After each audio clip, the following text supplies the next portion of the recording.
YouTube channel medical nurses सब। तो आज मैं बात करने वाली हूँ डेंगू वैक्सीन पर। अभी तक WHO ने प्री अप्रूवल है जो प्री टेस्टिंग के बेस पर 40 देशों को इस वैक्सीन को अप्रूवल दिया था।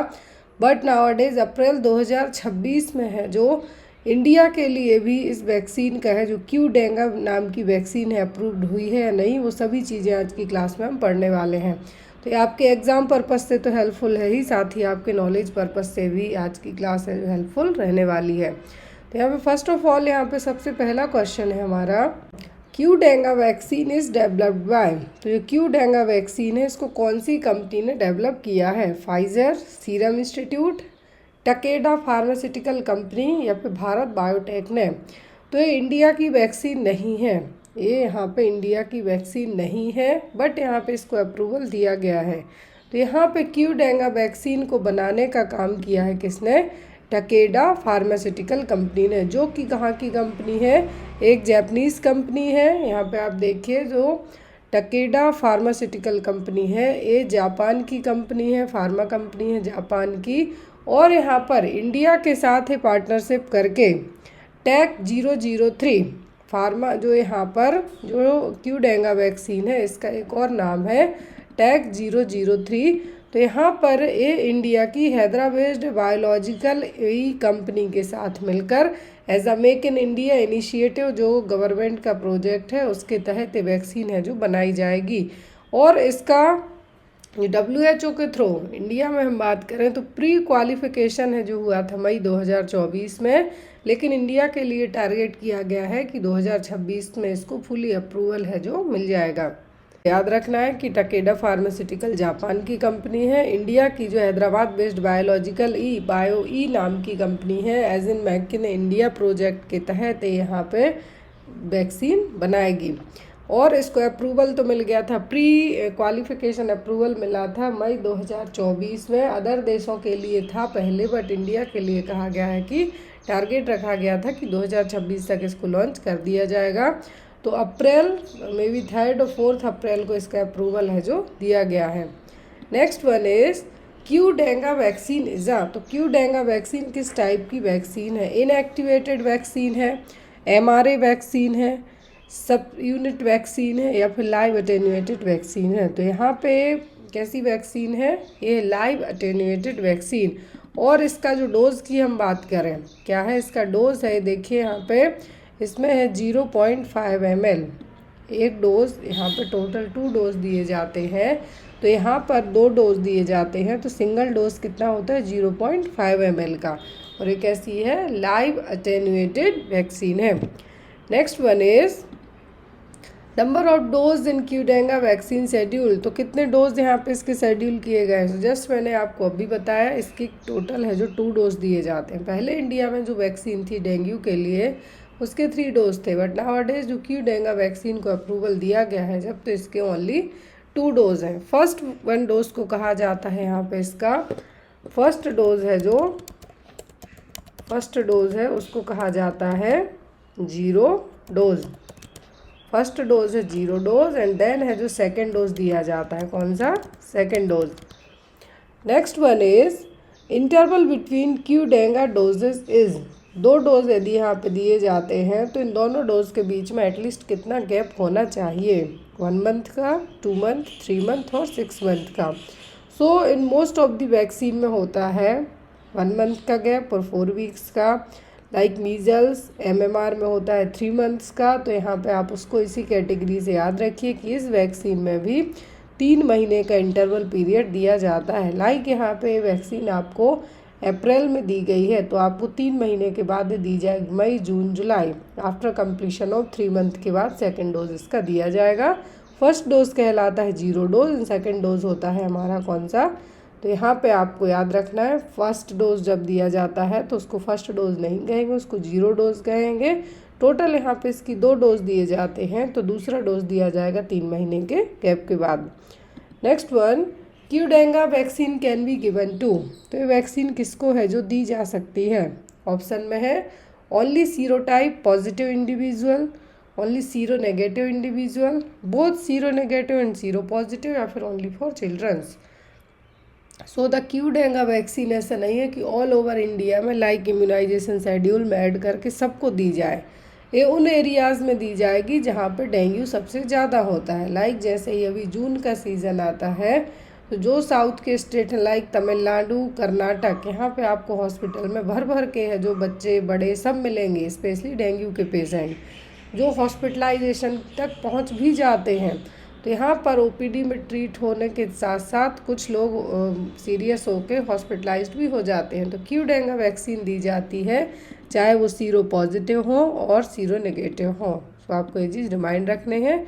पहले की वैक्सीन ऐसी नहीं थी, इसीलिए इसमें जो न्यू वैक्सीन है भी क्यू डेंगा, ये सीरो पॉजिटिव और सीरो नेगेटिव दोनों में दी जा सकती है। Next one is Qdenga provides protection against. तो क्यू डेंगा वैक्सीन से कितने जो डेंगू के सीरो टाइप्स हैं उनसे प्रोटेक्शन मिलेगा? 1, 2, 3 या फिर ऑल 4 डेंगू सीरो टाइप्स। तो डेंगू के बहुत सारे सीरो टाइप्स हैं, बट जो क्यू डेंगा वैक्सीन है आपको प्रोटेक्ट करेगी किन से? चारों सीरो टाइप से। और जो सेकंड नंबर का है उससे सबसे ज़्यादा करेगी। वो मैं आगे बताऊंगी कि सीरो टाइप सेकंड को सबसे ज़्यादा क्यों प्रोटेक्ट करेगी, बट क्यू डेंगा वैक्सीन इन चारों सीरो टाइप्स को प्रोटेक्ट करने का काम करेगी।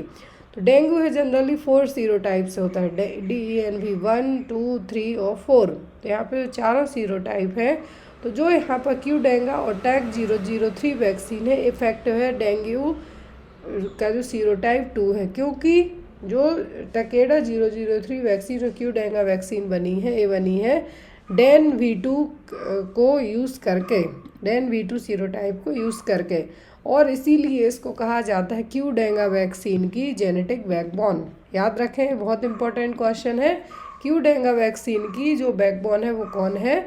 वो है सीरो टाइप 2, DENV 2 और सीरो टाइप 2। यहाँ पे क्यों? क्योंकि इसका यूज़ करके है जो इस वैक्सीन को बनाया गया है, इसीलिए इसको genetic backbone of Qdenga vaccine कहा गया है।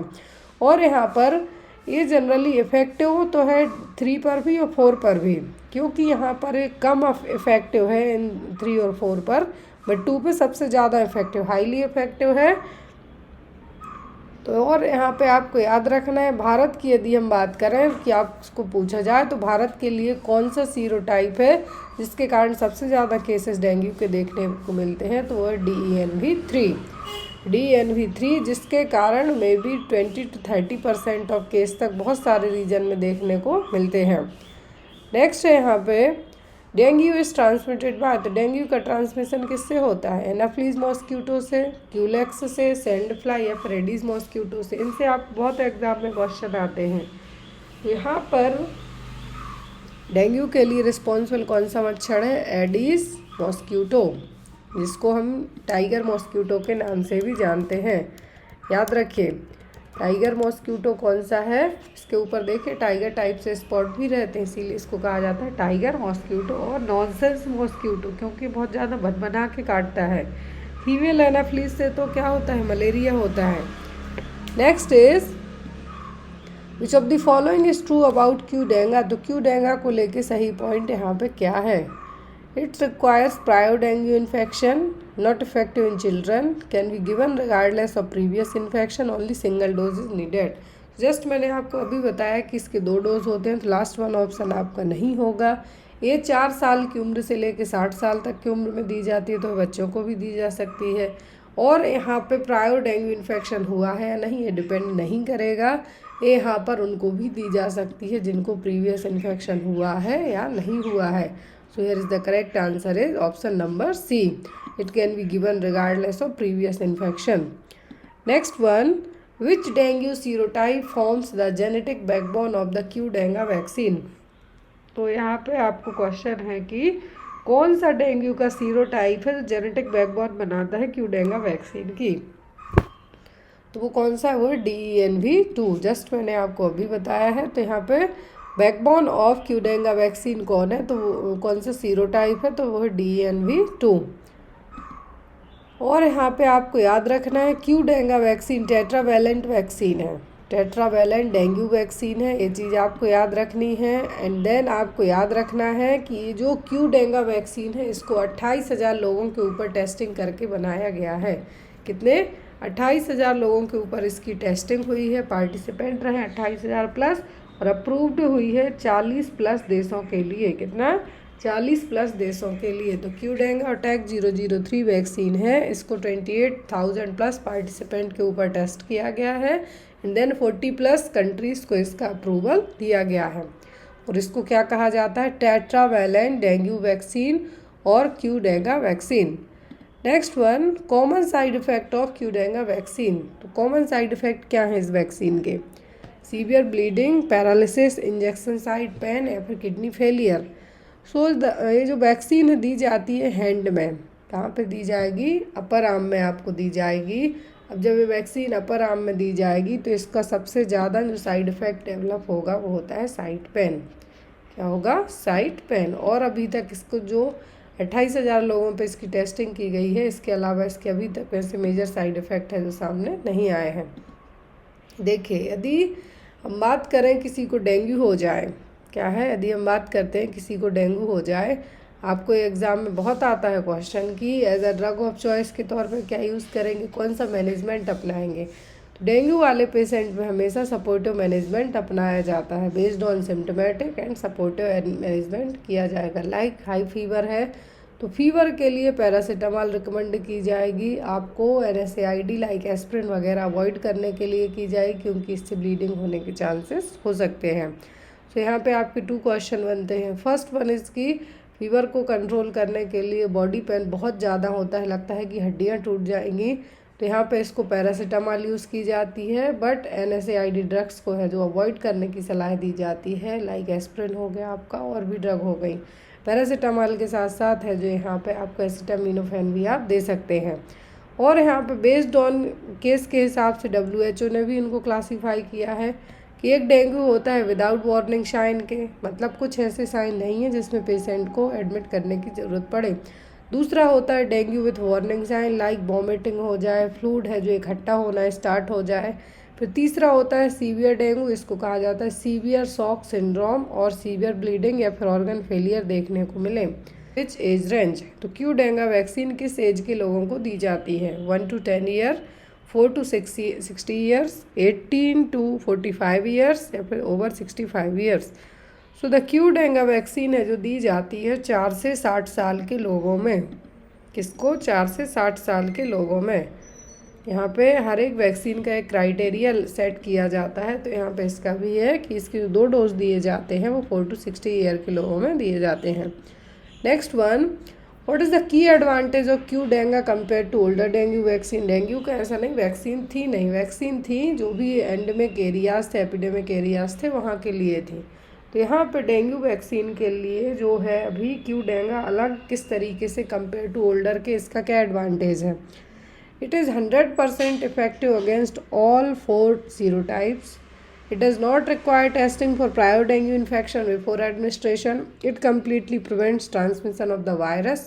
It only requires a single dose. तो देखिए चारों ऑप्शन में अलग अलग तरीके से चीज़ें बताई गई हैं, बट एक सही एडवांटेज क्या है कंपेयर टू ओल्डर के? सबसे पहली चीज़ लास्ट ऑप्शन से हम शुरू करते हैं, तो यहाँ पे इसके सिंगल डोज नहीं दिए जाते हैं, यहाँ पे इसके 2 डोज होते हैं। फिर ये वायरस के ट्रांसमिशन को नहीं रोकता है, ये ब्लॉक करता है। It can not completely prevent the transmission of virus, but ये क्या करेगा? ब्लॉक करने का काम करेगा। फिर 100% चारों पर इफेक्टिव नहीं है, इफेक्टिव है बट 100% है, ये ऐसा अभी तक किसी भी रिसर्च में नहीं कहा गया है। हाँ, इसका सबसे अच्छा एडवांटेज ये है कि इसको एडमिनिस्टर करने के पहले किसी भी तरीके के डेंगू की टेस्टिंग है जो नहीं की जाएगी और इसको एडमिनिस्टर किया जा सकता है। Next one, what is the major limitation of the Qdenga vaccine? Qdenga vaccine की मेजर लिमिटेशन क्या है? It can not be used in tropical regions, it is less effective against DNV3 and DNV4 in seronegative individuals. It increases the risk of severe dengue in all patients. It must be stored at ultra low temperature. तो सबसे बड़ी limitation इस vaccine की यही है कि जो serotype 2 है इस पर बहुत हाईली इफेक्टिव है, बट DNV3 और DNV4 इफेक्टिव है, बट इन पर लेस इफेक्टिव है कंपेयर टू 1 and 2 के और मोस्ट ऑफ द 2 के। तो यहाँ पे इसका जो एक मेजर लिमिटेशन अभी तक देखने को मिल रही है वो यही है। और इंडिया में हम बात करें तो मैंने आपको बताया कि इंडिया में जो DNV3 है, इंडिया का यदि हम बात करें तो इंडिया में जो डेंगू होता है वो होता है DNV3 के कारण, और इसके कारण एटलीस्ट 20 to 30% तक केस होते हैं डेंगू के। यदि हम इंडिया में बात करें तो डेंगू के केस होते हैं सीरोटाइप DNV3 के कारण 20 से 30% तक।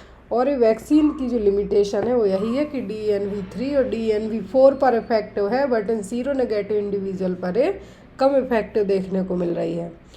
Next one is Qdenga is recognise primarily as a, तो क्यूडेंगा को सबसे पहले किस तरीके से रिकॉग्नाइज किया जाएगा? ट्रांसमिशन ब्लॉकिंग वैक्सीन है, डिसीज़ मॉडिफाइंग वैक्सीन है, वेक्टर एलिमिनेशन एजेंट है, या फिर डायग्नोस्टिक टूल है। तो यहाँ पर क्यूडेंगा को यहाँ पर एक इसका में भी कह सकते हैं कि इसकी लेके प्रॉस भी है और कॉन्स भी है। प्रॉस इसका ये होगा कि मतलब इसके एडवांटेज ये होंगे कि ओनली 2 डोज रहेंगे, और यहाँ पे इसका जो वैक्सीन का हम जो अमाउंट की बात करें, क्योंकि फ्री ऑफ कॉस्ट तो रहने नहीं वाली, तो 6000 to 12,000 के बीच में रहेगी। और ये क्या करेगी? कम्प्लीटली 100% है जो इन्फेक्शन को प्रिवेंट नहीं करेगी। ये डिसीज़ मॉडिफाइंग वैक्सीन बन सकती है। यदि जिसको वैक्सीन लग गई है तो ऐसा 100% अभी तक नहीं हुआ है कि ये क्या करेगी, आपको डेंगू नहीं होगा। आपको डेंगू होने के चांसेस रहेंगे, बट ये क्या करेगी, यहाँ पे आपको रिड्यूस द सीवियरिटी, मतलब यहाँ पे जो मैंने आपको सीवियरिटी बताई कि माइल्ड है, दैट मीन्स आप घर पे ही OPD में ठीक हो सकते हैं। मॉडरेट हो या सीवियर डेंगू मतलब हेमरेजिक शॉक सिंड्रोम हो, तो यहाँ पर ये डेंगू होने की सीवियरिटी को है जो कम कर सकती है, बट ये कम्प्लीटली 100% यहाँ पे इन्फेक्शन होने से नहीं रोक सकती है। Next one, as of April 2016 रफली how many countries have approved Qdenga, तो अप्रैल 2026 में कितने देशों को है जो क्यूडेंगा वैक्सीन के लिए अप्रूवल मिला है? लेस देन 10, अराउंड 20, ओवर 40 या फिर ओवर 100। तो एक अप्रॉक्सीमेट हम बात करते हैं 4 अप्रैल तक में, 3 और 4 अप्रैल तक में जो अप्रूव्ड कंट्री हैं इस वैक्सीन को लेके वो है ओवर 40। क्या है? ओवर 40 कंट्रीज़ हैं जिनको इस वैक्सीन का अप्रूवल है जो मिल चुका है। Next one, which of the following tests is used to detect dengue shock syndrome? So this is the last stage of dengue infection। तो यहाँ पर डेंगू को यदि किसी को डेंगू शॉक सिंड्रोम की कंडीशन हो जाती है तो कौन सा टेस्ट किया जाएगा? विडाल टेस्ट, टॉर्निक्योट टेस्ट, इसको हेस टेस्ट कहा जाता है, एलिजा या फिर PCR। तो डेंगू शॉक सिंड्रोम में जो टेस्ट यूज़ होता है वो होता है टॉर्निक्योट टेस्ट। कौन सा? टॉर्निक्योट टेस्ट है जो यहाँ पे किया। शॉक सिंड्रोम की कंडीशन डेवलप होती है तो उसके लिए जो टेस्ट किया जाएगा वो कौन सा टेस्ट होगा? वो होगा हमारा टॉर्निक्योट टेस्ट और हेस टेस्ट। अभी टेस्ट किया कैसे जाता है?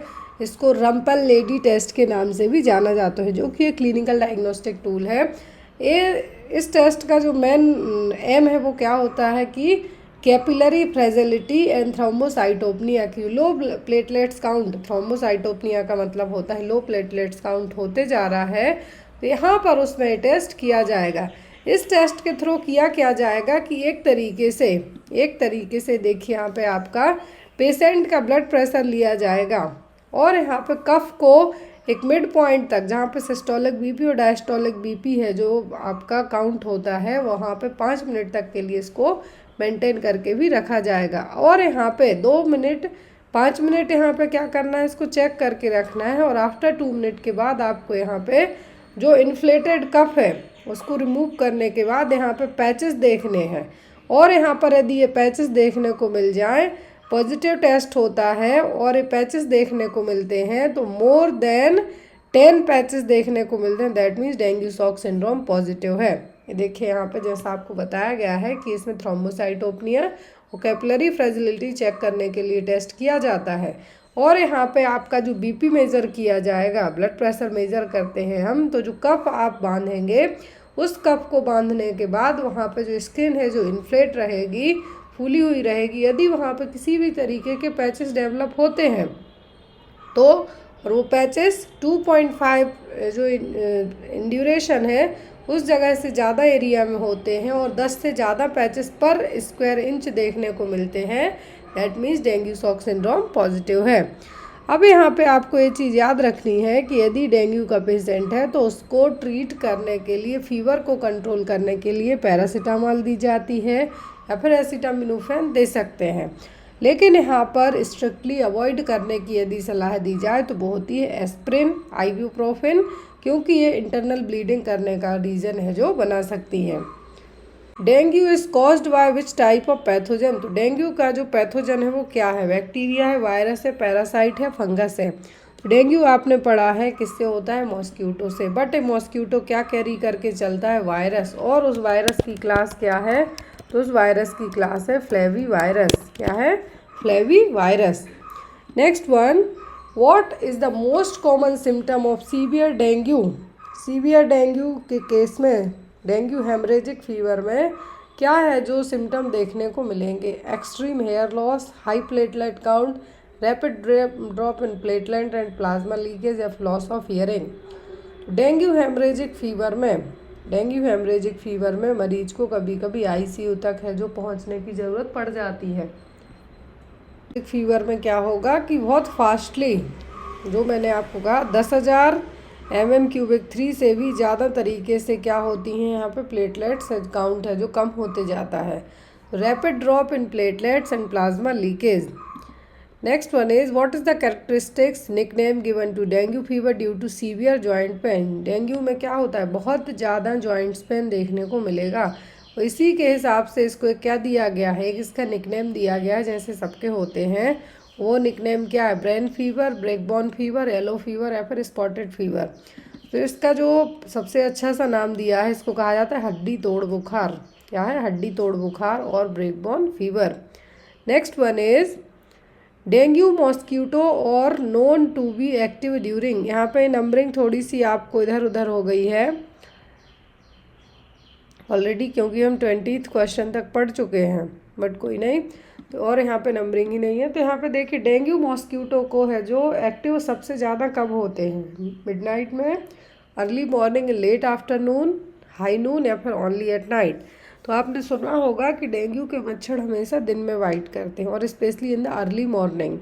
क्या है यहाँ पे? Early morning. और डेंगू के मच्छर पनपते कहाँ हैं? साफ़ पानी में। कहाँ पे पनपते हैं? साफ़ पानी में। तो यहाँ पे डेंगू मॉस्क्यूटो के यदि मच्छरों के बारे में हम पूछें तो जो एडीज एगिप्टी हैं, अर्ली मॉर्निंग या फिर लेट आफ्टरनून के टाइम पे बाइट करते हैं। यहाँ पे देखिए इसका जो वैक्सीन को लेके यहाँ पे पॉइंट्स दिए गए हैं आपको। तो यहाँ पे जो क्यू डेंगा, इसका अब आपको बेसिक याद रखना है। बेसिक मतलब आपको जो एग्ज़ाम में आ सकता है, शॉर्ट में यहाँ पे बता दूँ कि टॉक 003 वैक्सीन है, जापान की कंपनी ने बनाई है, टकेडा फार्मास्यूटिकल ने इसको बनाया है, इसीलिए इसका नाम टैग 003 दिया गया है।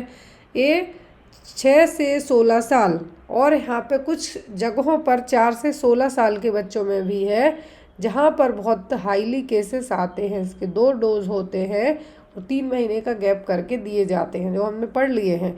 अब यहाँ पर इसके लोकल इनिशिएटिव है। लोकल इनिशिएटिव का मतलब जिस भी जगह पे सबसे ज़्यादा फैलता है, लाइक कर्नाटका में, तमिलनाडु में, तो यहाँ पर इसके केस बहुत देखने को मिलते हैं। तो इसका जो 4S कैंपेन है, इस 4S कैंपेन को स्पेशली इन एंडेमिक रीजन में फॉलो भी किया जाता है। ये 4S क्या है? Search and destroyed the mosquito breeding site. जहाँ पर भी मॉस्क्यूटो की ब्रीडिंग होती है उस एरिया को क्या करना है? ख़त्म करना है। फिर सिक्योर सेल्फ प्रोटेक्शन, ऐसे रेप्लिकेंट्स यूज़ करना है, स्क्रीन्स यूज़ करना है अपनी स्किन पर ताकि मच्छर ना काट सके, सेल्फ प्रोटेक्शन करना है। फिर seek early consultation, in case आपको फील होता है तो आप इमीडिएट डॉक्टर के पास जाइए। से यस टू फॉगिंग, जो फॉगिंग किया जाता है जिससे लार्ज एरिया के ब्रीडिंग साइट है उनको ख़त्म किया जाए। तो यहाँ पे इसको आपको क्या करना है? आउटब्रेक सॉल्यूशन को प्रिवेंट करना है। और यहाँ पे यदि हम डायग्नोस्टिक टूल की बात करें कि यदि इनकेस होता है, यदि अर्ली डेज में है, इनिशियल डेज में है, तो जो टेस्ट किया जाएगा वो होता है कौन सा? NAT test, nucleic acid amplification test, और NS1 एंटीजन टेस्ट। क्या है?